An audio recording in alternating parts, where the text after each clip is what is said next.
This episode is brought to you by Progressive Commercial Insurance. Business owners, meet Progressive Insurance. They make it easy to get discounts on commercial auto insurance and find coverages to grow with your business. Quote in as little as 8 minutes at progressivecommercial.com. Progressive Casualty Insurance Company. Coverage provided and serviced by affiliated and third-party insurers. Discounts and coverage selections not available in all states or situations. I'm Jeffrey Rosen, President and CEO of the National Constitution Center. A few years ago, learning about the forgotten meaning of the pursuit of happiness changed my life. When the founders wrote that famous phrase in the Declaration of Independence, they meant an ongoing commitment to self-improvement and lifelong learning. This discovery inspired me to write a book, and in my new podcast, I explore the founders' lives with the historians who know them best. Plus, filmmaker Ken Burns shares his daily practice of self-reflection. Join me for Pursuit, the Founder's Guide to Happiness. Ben Franklin's World is a production of the Omohundro Institute. Welcome to Ben Franklin's World, a podcast about early American history with Liz Covart. The study of history is key to understanding who we are and how we can affect a better future. Ben Franklin's World will introduce you to historical people and events that have impacted and shaped our present-day world. And now, here's your host, Liz Covart. Hello, and welcome to episode 185 of Ben Franklin's World, the podcast dedicated to helping you learn more about how the people and events of our early American past have shaped the present-day world we live in. Who should determine our culture and the morals our society follows? Who should model how we should dress, how we should eat and interact in public, where and how we should worship and how we should speak? Culture, or the intellectual achievements, attitudes, and behaviors of our particular places and social groups, is all around us. Culture impacts how we think and act as members of families, local communities, states, and even nations. Culture is really important. So, how do we establish it? Who sets these unwritten social rules and ideas that we adopt and live by? Joyce Goodfriend, a professor of history at the University of Denver, is curious about these questions too, and she set out to answer them in her latest book, Who Should Rule at Home? Confronting the Elite in British New York City. Now, to answer these questions for early New York City, Joyce found that she had to look at how the culture of the city evolved between 1664 and 1776, a period of great cultural change for New Yorkers, because this is the period where New Yorkers transitioned from being Dutch to English, and they had to negotiate what their cultural identity as English subjects would be.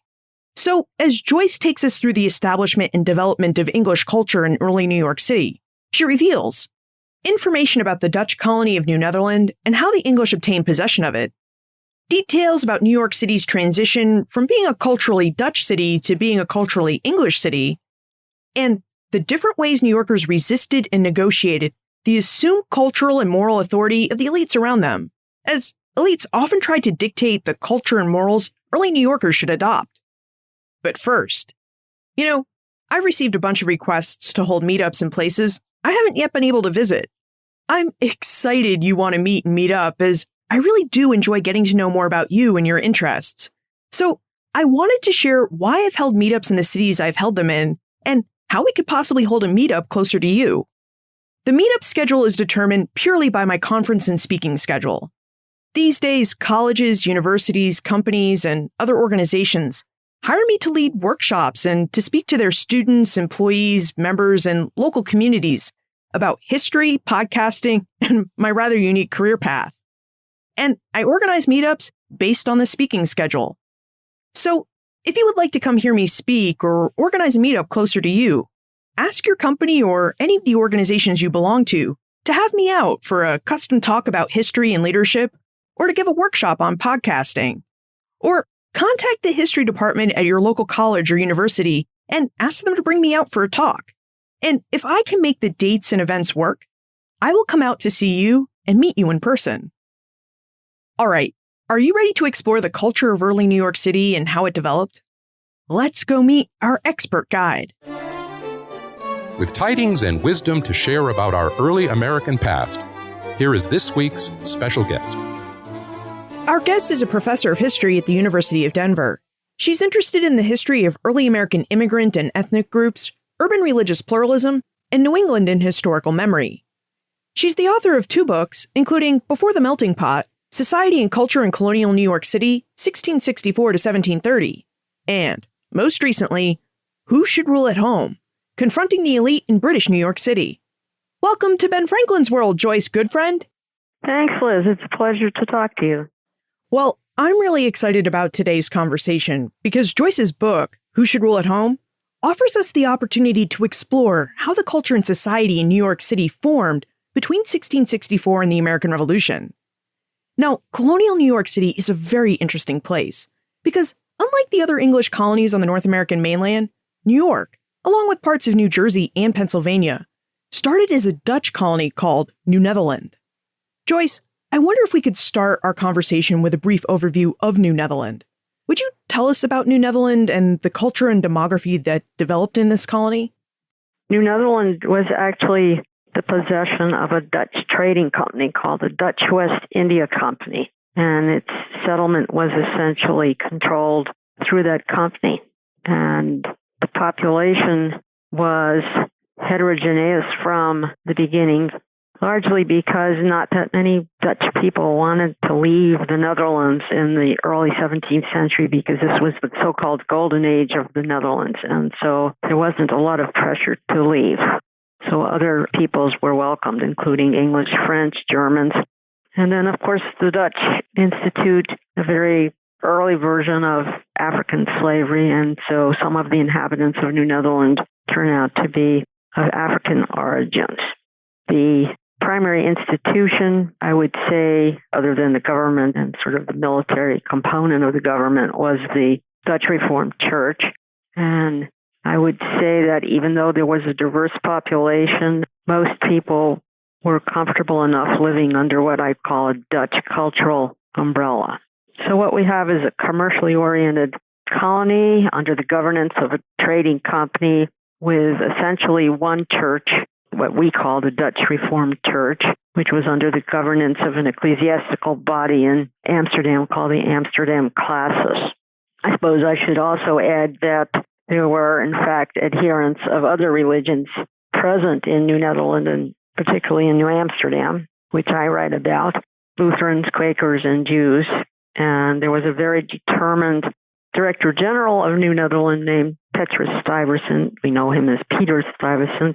And he tried very hard to enforce the sort of Calvinist version of Protestantism, but toleration became a contested issue, and Stuyvesant, even though he was determined to restrict the religious worship of Lutherans, Quakers, and Jews, ended up in a sort of a contest with more liberal religious thinkers in Amsterdam who were more concerned about the commercial success of the colony than a rigid Calvinist society. I wonder if you could provide us with more detail about how the governance and leadership of the Dutch West India Company impacted New Netherland. I mean, did this type of governance set it apart from, say, the royal colonies of England and France? Certainly there was nothing resembling a representative government, which of course emerges in some of the New England colonies. And of course, this sort of emphasis on trade, I think, has left the impression that New Netherland was geared more toward material wealth than the idealism that is so noteworthy in the Puritan colonies. Okay, so New Netherland was clearly a distinctive colony in North America, given that it was Dutch. So what happened to this Dutch colony and its culture and society when the English seized New Netherland and declared it an English colony in 1664? Would you tell us about the conquest of New Netherland and about the Articles of Capitulation? Sure. Probably we should just step back and say the Dutch and the English were in an increasingly intense conflict over trade in Europe with ramifications across the globe, actually. And so there were actually 3 Anglo-Dutch wars in the mid-17th century, and New Netherland's fate was definitely connected to these wars. And so in 1664, an English fleet sailed into the harbor at New Amsterdam and basically asked for the surrender of the colony, and Stuyvesant, given the advice of his leading men, capitulated reluctantly, certainly, but he capitulated without any military action. And the English actually offered extremely generous terms for the surrender, the Articles of Capitulation. It was a very lenient peace, largely because if a more draconian set of rules had been imposed, the English would have been hard-pressed to enforce them, since they were essentially surrounded by a Dutch majority and did not have the means to enforce any settlement that was punitive in nature. So essentially, the Dutch residents were allowed to keep their property, keep their inheritance practices, continue their trade with the Netherlands, and allowed to practice their religion freely and openly. So in essence, what you have in 1664 is a change at the top, a change in government, but really minimal social and cultural change, since the vast majority of the population, even those who were non-Dutch in lineage, had accommodated to the Dutch cultural umbrella. So everybody went on speaking in Dutch and worshiping at the Dutch Reformed Church. And English culture advanced very minimally, given the sort of demographic imbalance, with very few Englishmen proportionately in the colonies. We know New York City today is an English-speaking city, so what changed that New York transitioned from being a culturally Dutch city to being a culturally English colonial city? I would say that change comes very, very slowly.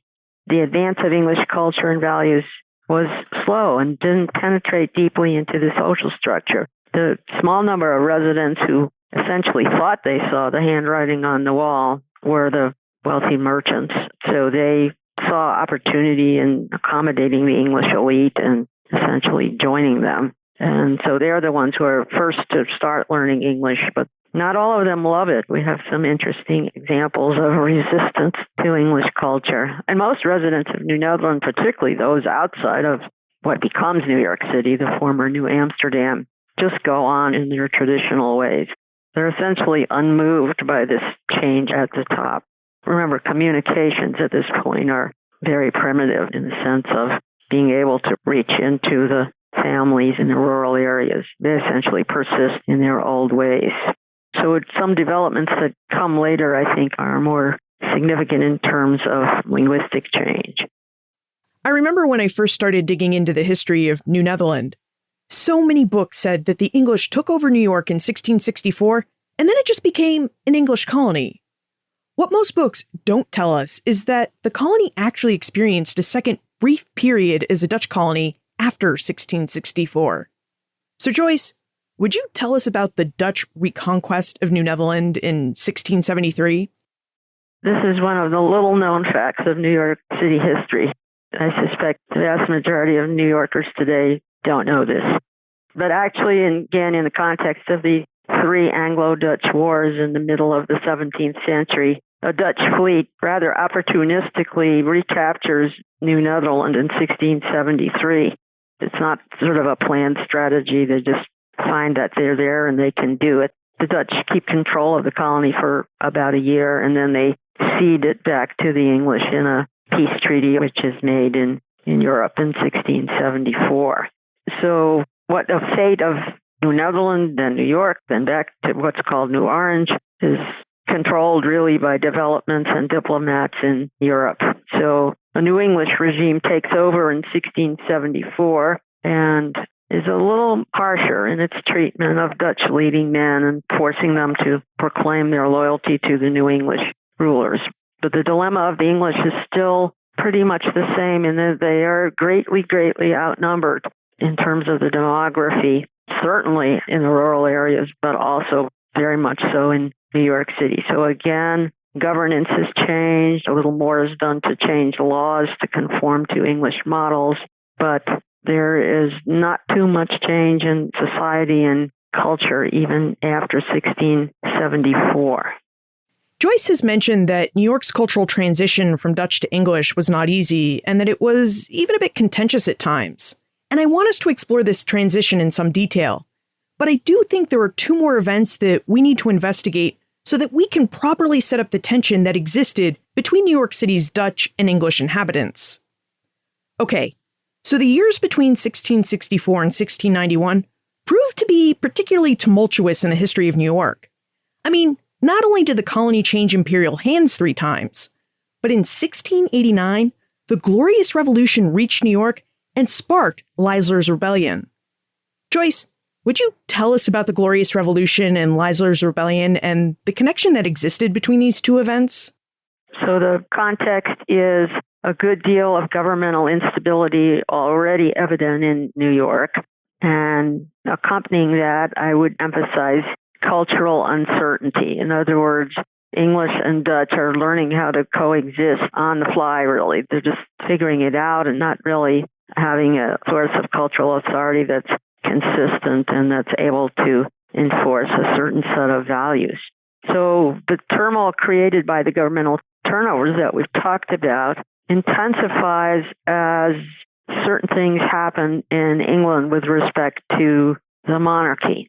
Charles II, the King of England, dies in 1685, and his brother, who is the Duke of York, the person who controls New York colony, becomes King James II.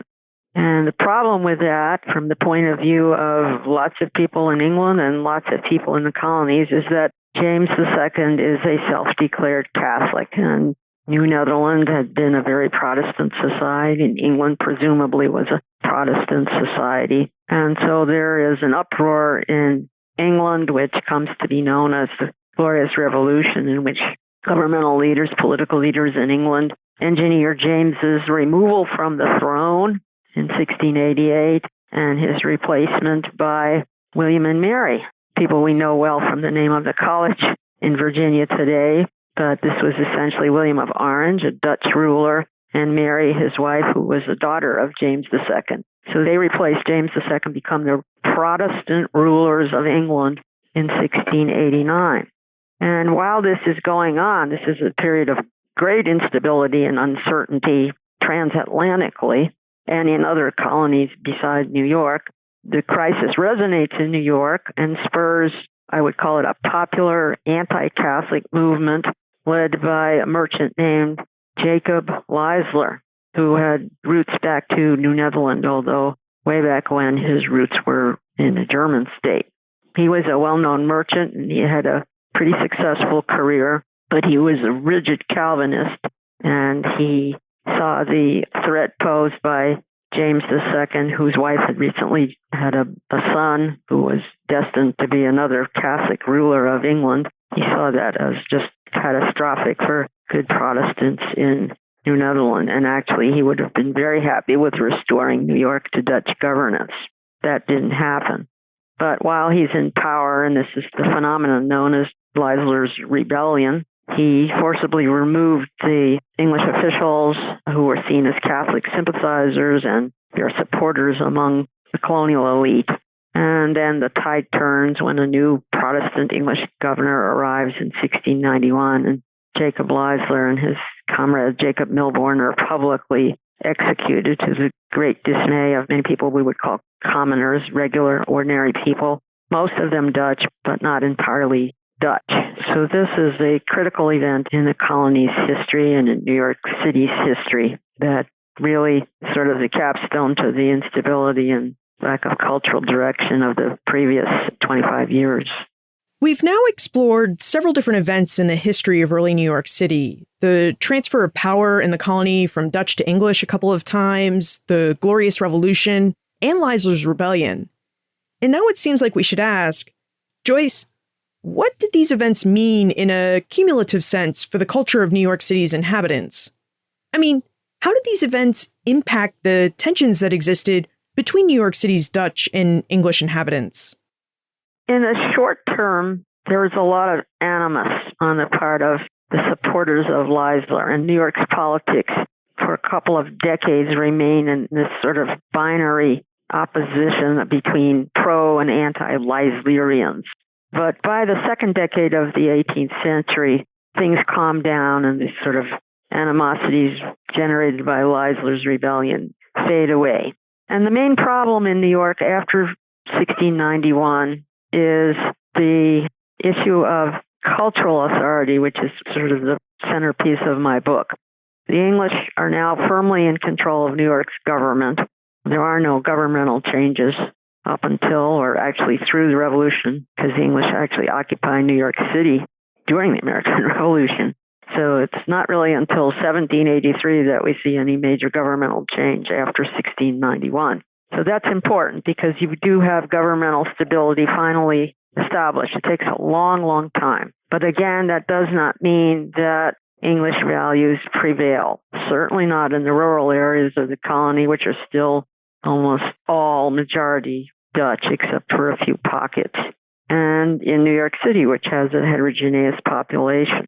So the problem for the English is to establish, hopefully by peaceful means, and essentially that's what happens, there's no military action, peacefully establish their cultural authority over the Dutch. And at this point, we have another major ethnic group appear on the scene. These are Huguenot immigrants, French Protestants who have fled Louis XIV's anti-Protestant policy and have sort of had a diaspora over Europe, and some of them end up in the British colonies of America.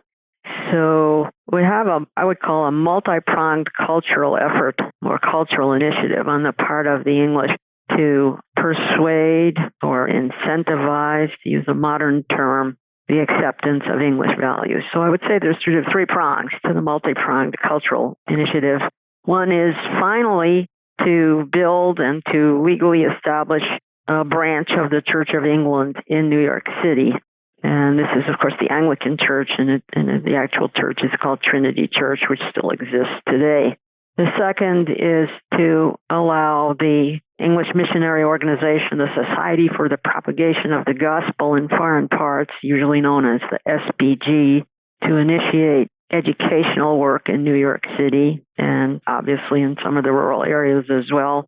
Some of this entails teaching and catechizing enslaved Africans as well as poor white children. And interestingly, the famous schoolmaster of the SBG is a Huguenot refugee named Elias No, who is quite successful at bringing Anglican religious values to these peoples. And then thirdly, in the mid-1690s, New York City finally is allowed to have a printing press run by the famous William Bradford, who has become an Anglican supporter. And so most of the products of the press are essentially in line with English values. So all of that is going on, and you have members of the urban elite, Dutch and French, joining with the English, now really seeing the handwriting on the wall as to where the center of power is and beginning to adopt the standards, values, styles of English elites on both sides of the Atlantic. But what really starts going on, and what I think is a major contribution of my book in identifying this, is what I would call a deliberate discursive attack on the Dutch as ignorant and focused largely on the inability of most of them to speak good English. And this is found in a variety of texts and is well documented. The Dutch are singled out on the basis of their ethnicity and portrayed as inferior to the English. Emphasis is placed on their cultural deficits. And this is a deliberate attempt on the part of the English elite to steer the conversation away from religion and specifically from the anti-Catholicism that was the defining motif of the Leislerian movement. The Dutch counter-narrative, which develops in opposition to this, what I call discourse of decline, the Dutch discourse is centered on preserving the true Protestant faith. But the Dutch are demonized by the English who hold the power, really, and are treated as culturally outsiders. I call this an officially sanctioned campaign against Dutchness, which essentially forces a lot of Dutch people, particularly in the middle ranks of society, off the public stage. But I would argue it does not destroy Dutch culture in New York. You mentioned that the elite of New York City, the Dutch elite, eventually bought into the English plan to anglicize the culture of New York, and that they played an important role in implementing these cultural changes. Would you help us better understand this point by telling us about the social hierarchy of New York culture and where the Dutch elite fit into this hierarchy? There are some Dutch guys that essentially decide that being Dutch may be a handicap and being English would be an asset. And so obviously they can't change their lineage, but they change their outlook and their attitude. And they join with men of privilege of both English background and some French background, to form what I call in my book a pan-ethnic elite. So the old binary conflict between the English and the Dutch is not really accurate to describe what's going on in New York City in the 18th century. Men of privilege of English, Dutch, and French background unite behind what I would call an English cultural front. And they embrace the English code of politeness that underpins gentility, both in England and the American colonies, not just New York. This means they closely follow the styles which we usually call Georgian taste, after the Georges, who become the monarchs of England by this point in time. They follow Georgian styles invented in England. So one can just tick off several aspects of this sort of cultural transformation. They build and live in beautiful townhomes in the city. And by the way, this city is essentially below Wall Street. It's not what New York City looks like today. The northern part of the island is largely countryside. And then they build country estates in what we might call the Upper East Side today of Manhattan. So they have beautiful townhouses filled with finely crafted possessions, furniture, painting, all sorts of luxury items. They have their portraits painted by increasingly better artists, ultimately including John Singleton Copley in the 1770s. They have libraries with an array of volumes, many of which reflect their Enlightenment-influenced tastes. They stroll around pleasure gardens on the outskirts of the city and have other exclusive gathering places. They have dances, dancing assemblies, wear the finest clothes, the current English fashions, beautiful wigs. There are wig makers called peruke makers who make different variety of wigs for the gentlemen. They have elegant coaches and chariots. And this entire, what we would call genteel lifestyle, is supported by household servants, both indentured servants of European background and enslaved Africans. So they live a very privileged life and cultivate a code of gentility. And the other side of the coin is the vast majority of New York's population, both black and white, who are expected to defer to these gentlemen and to essentially follow the standards which are set forth by gentlemen and ladies at the top. And these would be the artisans, laborers, indentured servants, slaves, and of course the women and children who live in the households with the patriarchs. So this is essentially the social structure. And of course the argument of my book is that the cultural authority of the pan-ethnic elite, which is systematized and refined and propagated throughout the 18th century up to the Revolution, of course, is resisted quietly, individually, but sometimes with a good deal of success by all of these people, artisans, working people, servants, slaves, even women who push back a little bit against the gentleman. You know, thus far, our conversation has really been about setting the scene for how colonial New York City transitioned from a Dutch city to an English city. I mean, thus far, we've talked about what New York City looked like as a culturally Dutch city and what it looked like culturally and socially at the end of the 17th century and in the early 18th century. So now I think it's time for us to really start digging into the specifics of how the English actually planned to anglicize colonial New York City. Joyce, one of the places you believe that we can clearly see the English campaign to subordinate and maybe even eliminate Dutch culture in New York City is within the debates over language. Specifically, within the debates over whether the dominies or ministers of the Dutch Reformed Church should offer English sermons. So, would you tell us more about this debate over language? The Dutch Reformed Church is transformed under English rule from the church to one of a few major churches. So this is important. They no longer have the support of the state, but they are allowed to carry on, as we might say. And so what we would call today the class spectrum of the Dutch Reformed congregation is very broad. It includes members of the elite, lots of middling people, and some lower class people, we might say. So in the middle of the 18th century, roughly from the 1740s into the 1770s, a very serious internal conflict develops within the Dutch Reformed congregation. And there's more than one physical church edifice, but when I say congregation, the congregation is administered as one.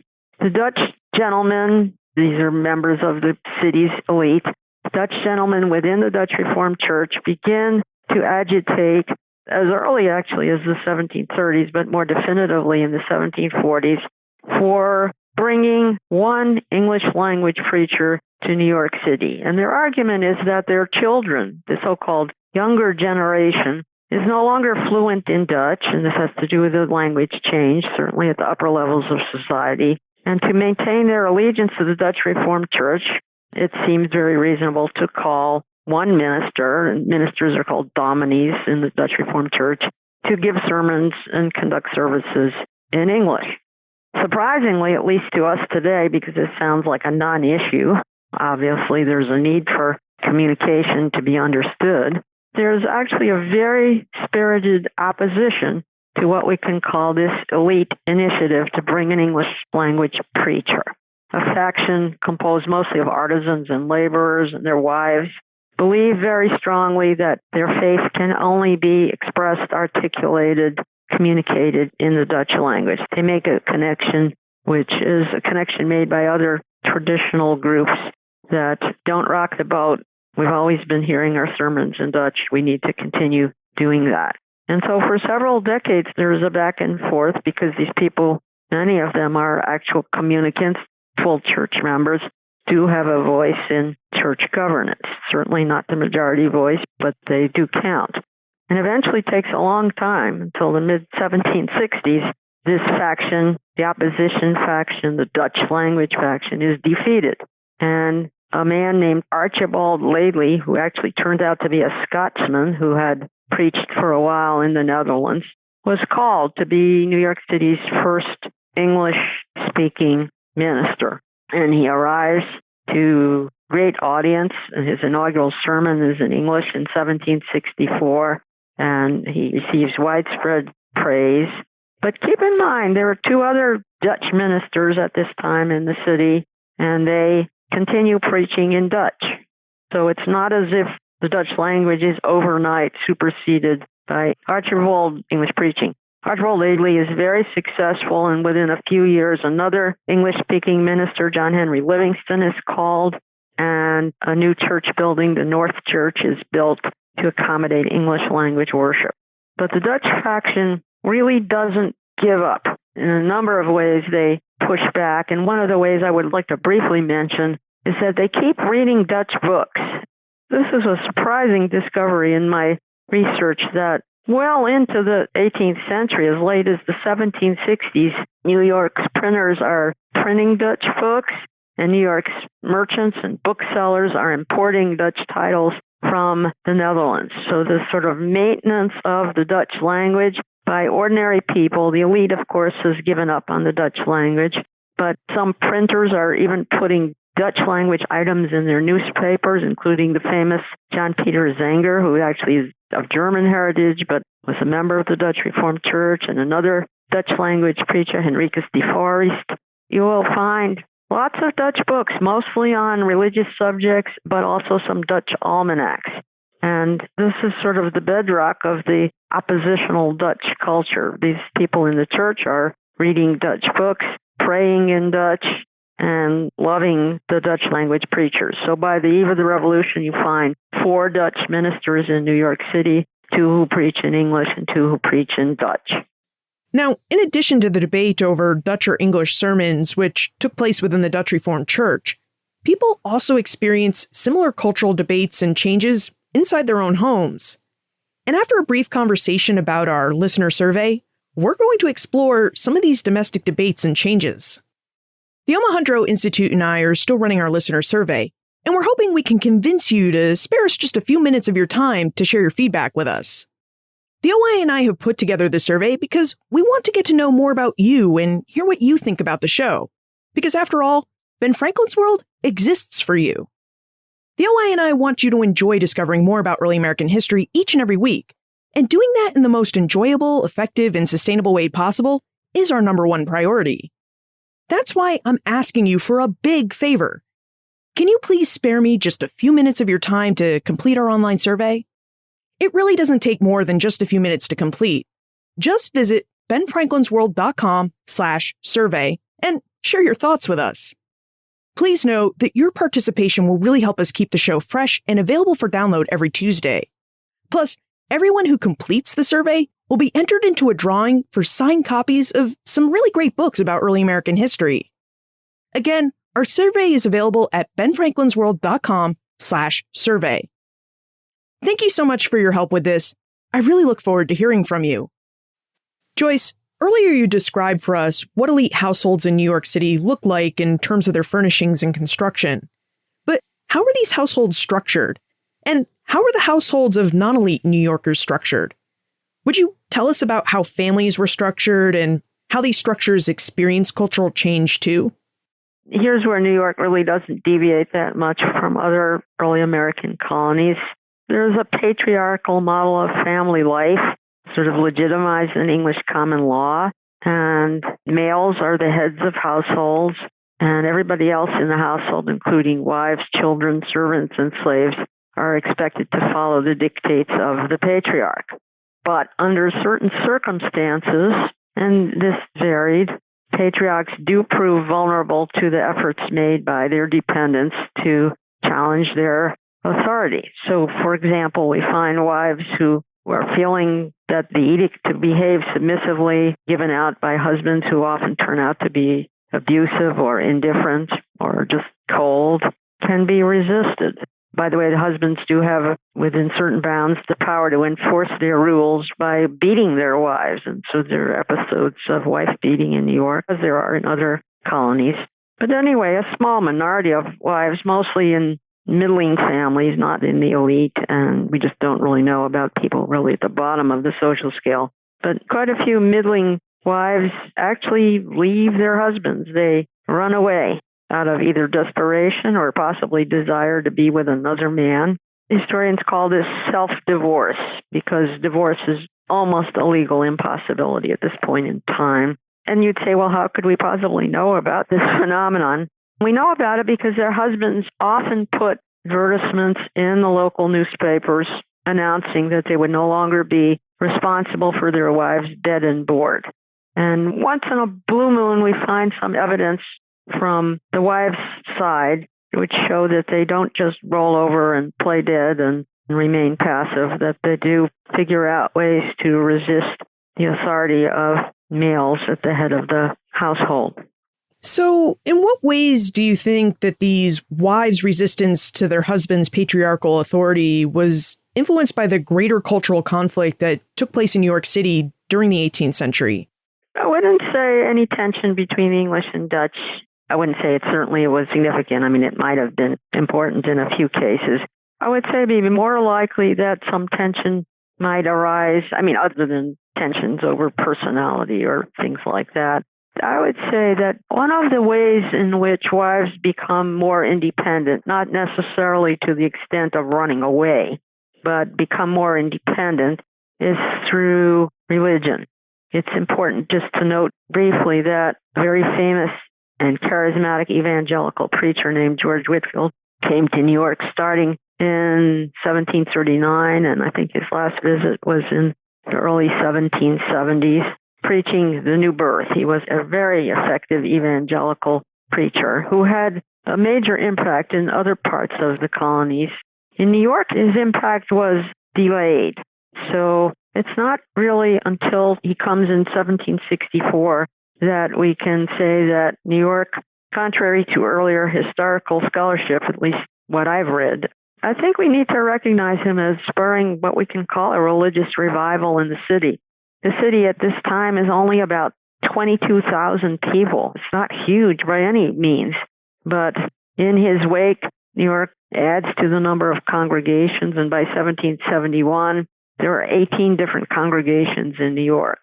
And so there's opportunity to choose a faith that is meaningful to an individual. And in this context, women become what I've called in a broader sense, religious consumers. And there's quite a bit of shifting from one church to another. In the book, I talk briefly about the appeal of a fairly exotic sect called the Moravians. This is a pietistic sect. And this sect, which has its headquarters in Bethlehem, Pennsylvania, but there is a Moravian church established in New York City in the early 1750s, attracts a lot of women. A lot of women are also attracted to the Methodists who come to preach in the wake of George Whitefield's endeavors. So I think there are probably multiple sources for women pushing back against male authority. But in one important way, the emphasis of Whitefield on the new birth and the emergence of what I would call religious consumerism in New York City emboldened quite a few women to strike out on their own, at least in the spiritual realm. If religion helped many middling women decide that they could push back on patriarchal authority, did anything help enslaved people and servants who often lived in elite people's households? Did anything help them push back against patriarchal and elite authority?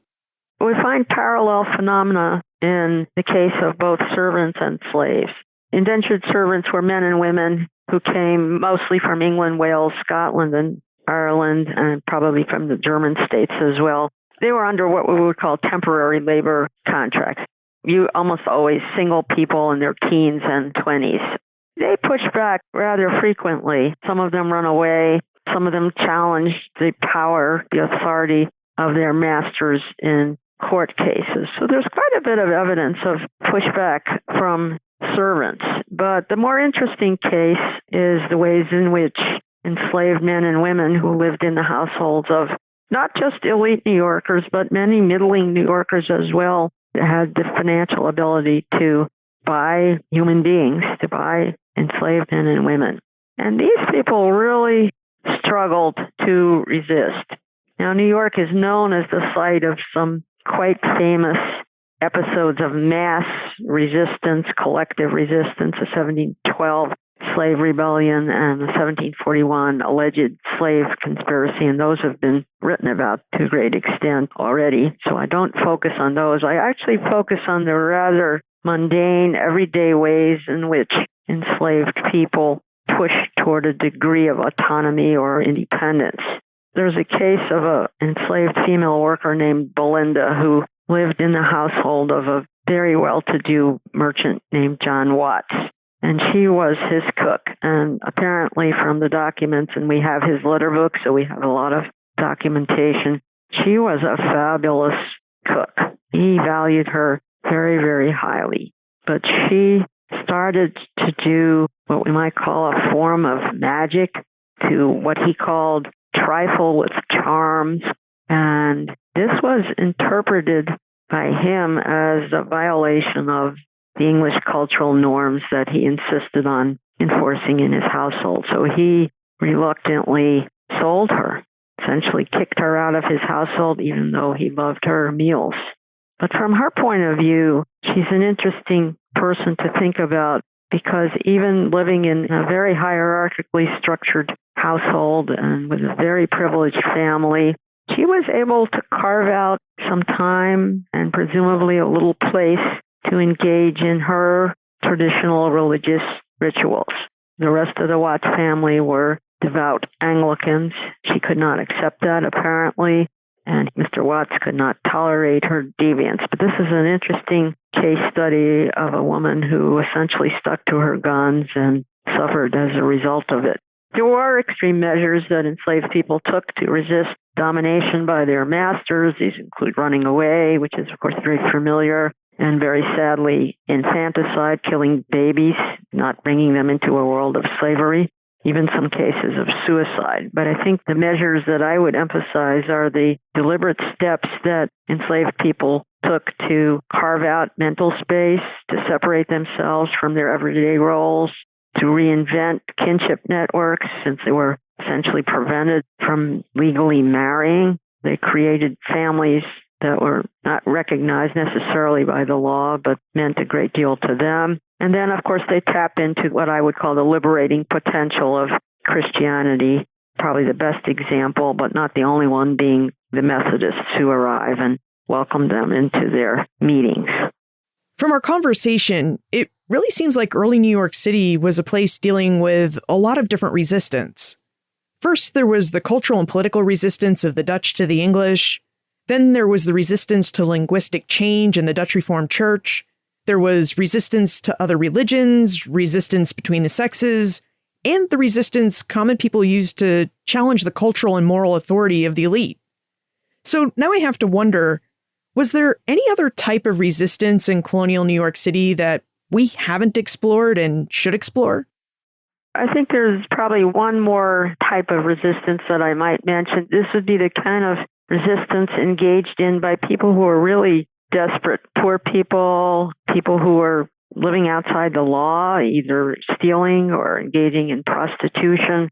And these were people who did not want to conform to the expectations of the philanthropic people in their midst, the people who dispensed charity, who expected behavioral conformity in return. And there are some episodes, I would say, of semi-violence or breaking the laws, carrying on in ways that were considered deviant, just to say, we don't care what you do to us, we're going to live according to our own lights. There is an interesting example of ordinary people going up to the country estate of a very, very prominent New Yorker named Nicholas Bayard and damaging his property and his animals, mainly because they felt they didn't have enough to eat.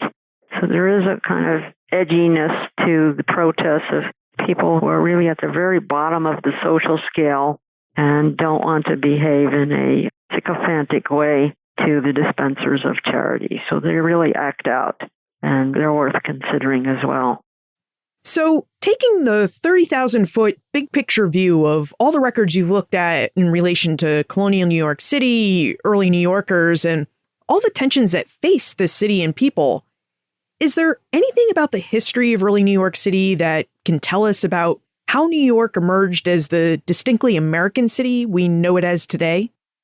I think probably the best way to look at what I write about in my book, which is mostly about New York between the very late 17th century and the onset of the American Revolution in 1776, is as a prelude to more widespread challenges to elite authority that accompany the American Revolution and come after the American Revolution.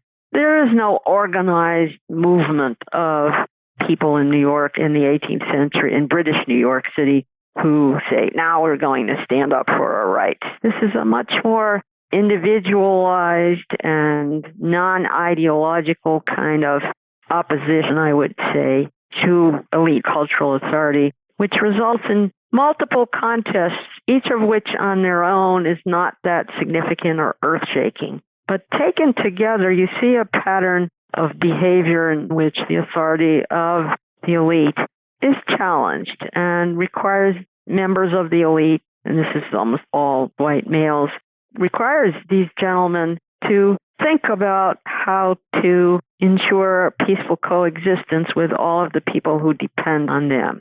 Long term, I would say the challenges to elite authority are a prelude to much more widespread, more intense, more sustained, occasionally more violent confrontations between privileged and powerful men. I'm talking now about the 19th century and maybe even into the 20th century. Confrontations between the privileged and an increasingly diverse population that includes immigrants of varied ethnic and religious backgrounds, and of course, people of color who are no longer confined to slavery. And the heart of all of this, which is probably the one constant, is that New York City, from its very beginnings, was a pluralistic society, and as such contained the seeds of differences that could erupt into cultural contests at any point. And that may be a theme in New York history that goes well beyond the 17th and 18th centuries. Let's jump into the time warp. This is a fun segment of the show where we ask you a hypothetical history question about what might have happened if something had occurred differently or if someone had acted differently.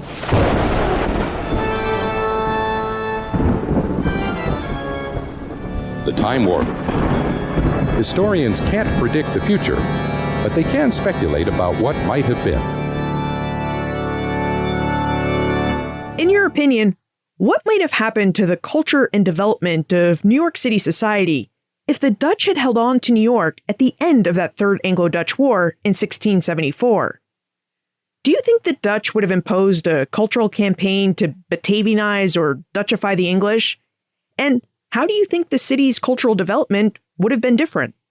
I actually thought about this, and it seems to me, at least I suspect, that in the short term, and I'm not quite sure how long the short term is, but let's say for the next century or so, I think the city might have developed roughly along the same lines as it did under the English. And the reason I say that is both England and the Netherlands were commercially oriented Protestant powers striving to build global empires.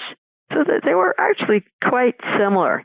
New York was an exceptionally valuable port city that people, leaders in Europe, whether in Amsterdam or London, would have protected and promoted.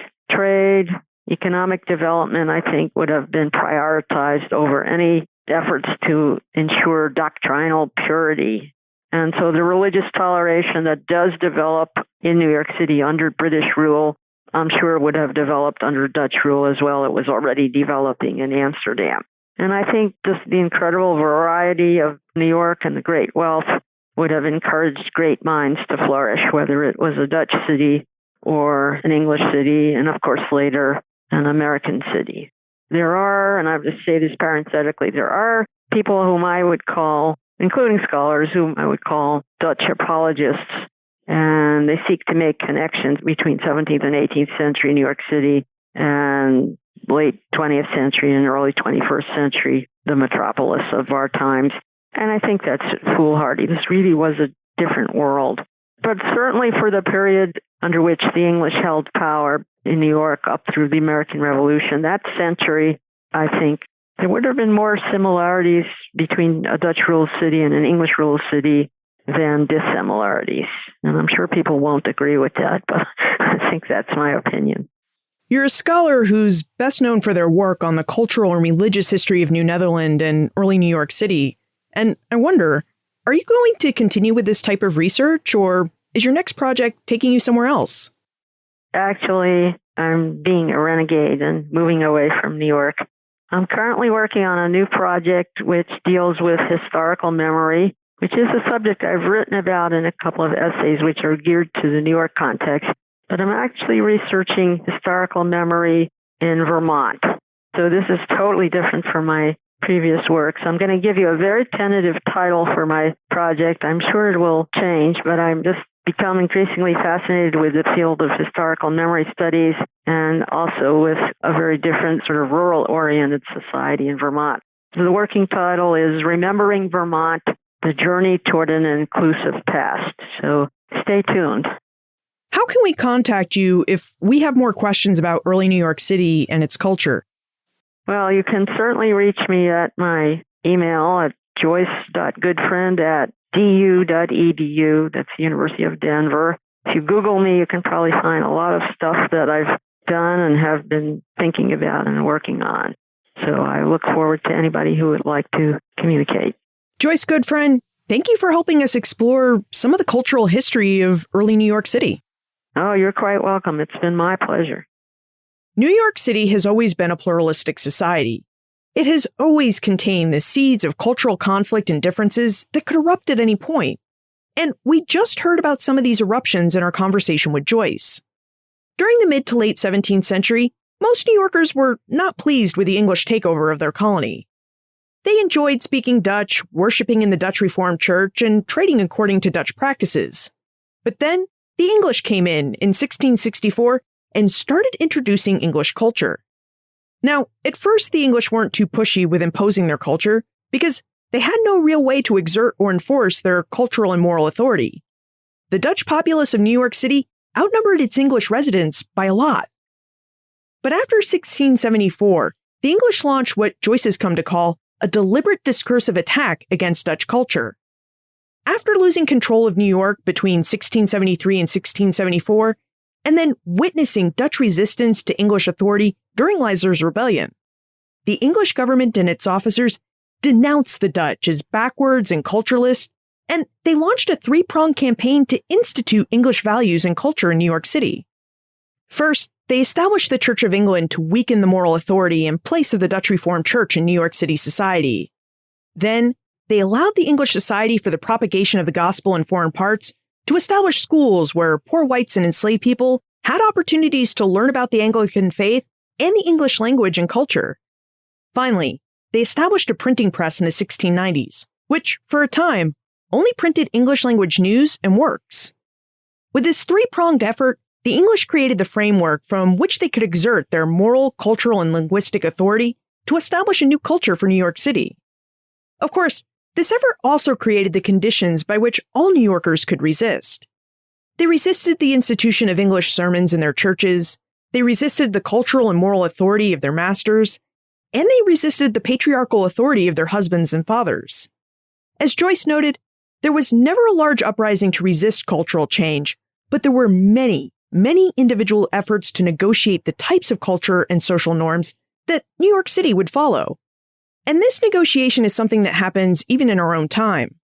Just think about how we respond to all the fashions designers want us to adopt in our clothing and home furnishings. The politics and religions our friends, family, and neighbors would like us to support.